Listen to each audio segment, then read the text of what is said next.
یہ میلاد ہوتا کیا ہے جو ہم مناتے ہیں؟ مفتی احمد یار خان نعیمی رحمۃ اللہ تعالی نے میلاد کی جو تعریف بیان کی ہے، جو اس کی ڈیفینیشن کی ہے کہ میلاد کس شے کا نام ہے، تو آپ کے کلام کا خلاصہ میں پیش کرتا ہوں کہ نبی کریم رؤوف الرحیم صلی اللہ تعالی علیہ وسلم کا جو اللہ تبارک و تعالی نے پچھلی کتابوں میں ذکر فرمایا، پچھلے انبیاء اپنی امتوں کو نبی مکرم صلی اللہ تعالی علیہ وسلم کی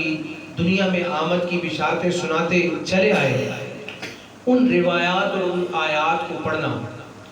نبی پاک علیہ السلام کی ولادت کے وقت کائنات میں جو عجب قسم کے واقعات رونما ہوئے تھے ان کو ڈسکس کرنا، نبی مکرم سراپا جود و کرم صلی اللہ تعالی علیہ وسلم کی ولادت کے وقت جو انوار و تجلیات ظاہر ہوئے ان کا ذکر کرنا، نبی پاک علیہ السلام کی ولادت اور آپ کے بچپنے اور آپ کی رضاعت یعنی دودھ پینے کے عمر کے جو واقعات ہیں جن کو حضرت دائی حلیمہ رضی اللہ تعالی عنہا نے ملاحظہ کیا، حضرت سیدہ آمنہ رضی اللہ تعالی عنہا نے ملاحظہ کیا اور دیگر افراد نے ملاحظہ کیا، ان روایات کو بیان کرنا،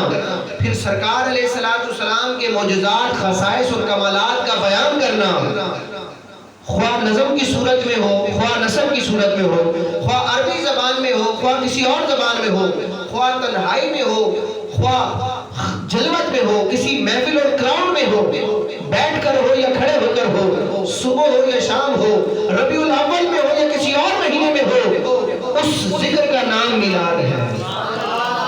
اور جس محفل میں یہ ذکر ہوتا ہے اس کو محفل میلاد کہا ہے۔ تو میلاد کا بڑا وسیع مفہوم ہے۔ یہ جو ڈیفینیشن مفتی صاحب نے بیان کی، اس کا میں نے خلاصہ اپنے الفاظ میں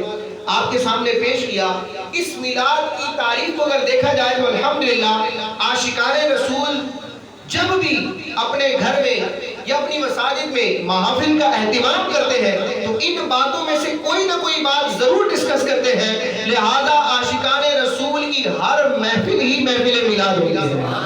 الحمدللہ یہ اہل سنت کا حصہ ہے کہ ربیع الاول کا مہینہ ہو یا نہ ہو، 12 ربیع الاول کا ثبوت دینا تو ایک بات کا معاملہ ہے کہ 12ویں میلاد کی تاریخ کہاں سے ثابت ہے۔ الحمدللہ عاشقان رسول مسلمان تو جب چاہتے ہیں حضور کا میلاد مناتے ہیں۔